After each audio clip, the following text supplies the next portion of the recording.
banks and commercial banks, not only in Papua New Guinea but abroad all over the world. King Solomon said in Proverbs chapter 22 verse 7, the rich rules over the poor, but the borrower is a slave to the lender.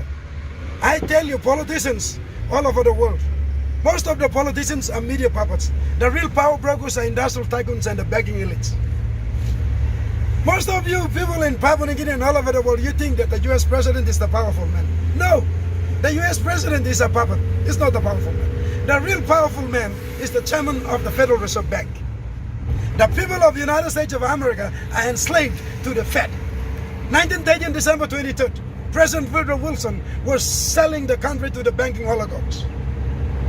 So the Fed prints the US dollar. So the US government is in debt to the Fed. The Fed further orchestrated the formation of the International Monetary Fund and the World Bank. And I warn you, the third world nations, including my Papua New Guineans, be careful when you borrow from the World Bank and International Monetary Fund. You are immediately controlled by the Fed.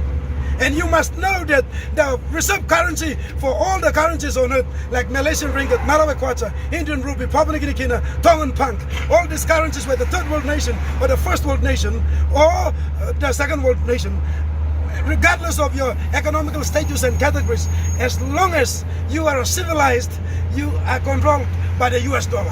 And the US dollar is printed by Fed, and Fed is a deceptionist. It's not owned by the people of the United States. It's a private bank. It's the Wall Street gangs. The big banks listed on New York Stock Exchange. They're on the Fed. And that's why governments, not only my Papua New Guinea government, but I tell you, governments all over the world, when you deal with international banking institutions, be careful. They're dangerous guys.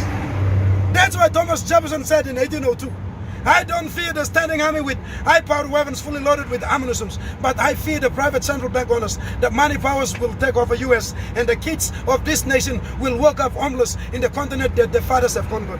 Wow, he was telling in 100 years in advance. He foresaw it, he told it, and he was explicitly right. It came to pass in 1913, December 23rd, under President Wilson's regime.